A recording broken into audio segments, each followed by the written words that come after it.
Yo, what's up, nerds? It's MTG Man, and welcome to a new series I'm going to be calling Build Your Own Precon. So, what we're going to be doing is creating a commander deck with a $45 budget, because that's how much a precon usually costs. And then I'm going to give you the base and a little bit of workaround money. So, 100 cards right now comes out to $40.37. So, you have about $5, right? To build this however you want to build it. I'm just going to show you the shell and you fill it in however you want. So, we're going to be starting off this series with Piru the Volatile. I've talked about this card before, but it's a 7/7 for 2 red, red, white, white, black, black. So it's kind of like it is an Elder Dragon. Got flying and lifelink. At the beginning of your upkeep, sacrifice it unless you pay red, white, black. And then whenever it dies, it deals 7 damage to each non-legendary creature. Now remember, it does have lifelink, which will activate with this. And it just racks up a ton of life. If there's 10 creatures on the board, you're gaining 70 life. Key to note, it is non-legendary, so legendary creatures will avoid it. So I guess we'll start off with creatures. So we've got Alseid of Life's Bounty, has lifelink, and then it can protect something from the color of your choice. So if you have an important piece on the board, you can stop Piru from damaging it. Next up, we have some of those little lifelink creatures. So lifelink is going to be a theme in the deck. We have Ajani's Pridemate, benefits off of life gain. Blood Artist, because Piru is going to be killing things, so it can benefit.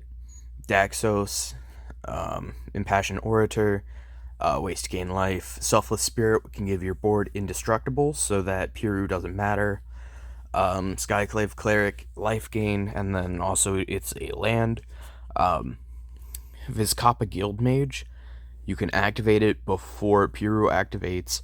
You gain that life, each opponent loses that life, you win the game. Markov Purifier, if you gain life, you can pay 2 and draw a card. So you can play this after Piru wipes, or if you have a lifelink creature, it is lifelink itself, so it's just some passive card draw. Veto Thorn of the Dusk Rose is a key piece. Again, it's whenever you gain life, target opponent loses that much life, which will add up with Piru.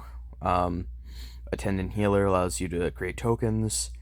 Ratadrabik allows you to have Piru die and then come back as a zombie to wipe the board 2 turns in a row. Ghoulcaller Gisa will allow you to sacrifice Piru, create 7 black zombies, which will then all die to Piru's trigger. So that's an extra 49 life you're gaining. Astarion the Dexant will come in after, and it can double the life you gain this turn, double the life lost. Nykthos Paragon can pump your entire board.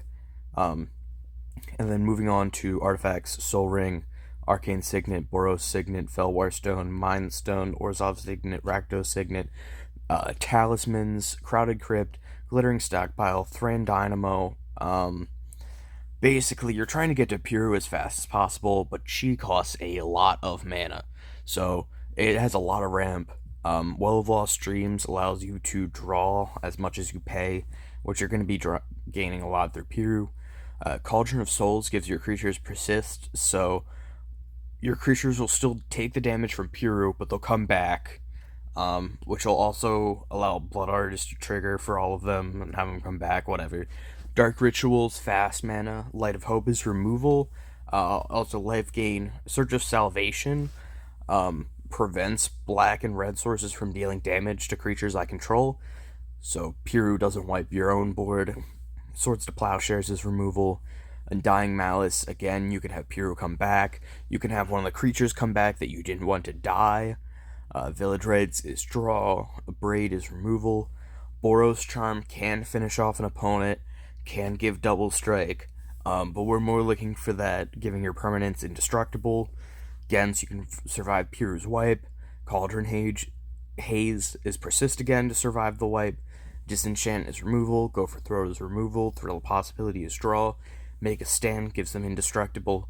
Unbreakable Formation is indestructible. Your Temple is under attack, indestructible. Also draw.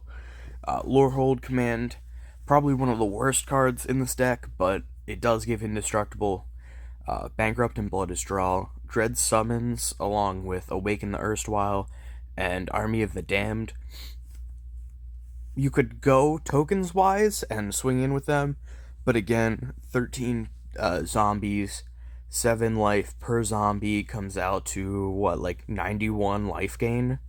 I know they say life gain isn't that good in Commander, because there's always Commander damage, but at the same time, sorry, I said 91. Yeah, 91 life is a lot. Cleric class means you'll be gaining 1 more life per each creature, which could be good. Kai's Ghost Form to bring things back. Curse of Disturbance, Cradle of Vitality, Endless Ranks of Dead is more zombies. Greed, this is a way to use all that life you're gaining to draw cards.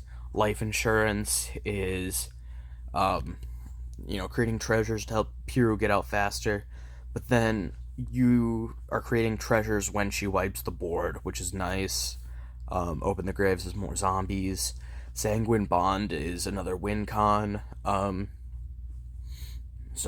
You wipe the board, you gain 70 life, you can just ping those 7s at different opponents, finish off the game. Captive Audience is also a finisher, can bring opponent's life total to 4, but then also having each opponent from that opponent create 5 zombies, 15 zombies on the board, that's 105 damage, so that's pretty good. The mana base is not great. It is playing some tap lands. I think the mana base is probably one of the things you want to upgrade first. I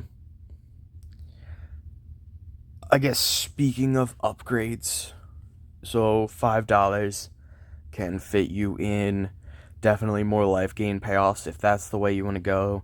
If you want to go more swarmy, you can do that. Personally, I would consider adding more card draw, or you can play things like Carrion, so that you can sacrifice Piru, create 7 maggots, and then have those triggers, very similar to Ghoulcaller Gisa. Yeah. So that's about it for this deck. I think I'm going to continue this series. I might do another upload today. Tell me what you think. Tell me what cards to add. This is really like a creativity idea. I give you something to think about. I want you to think of, like, what to do to make it better, you know?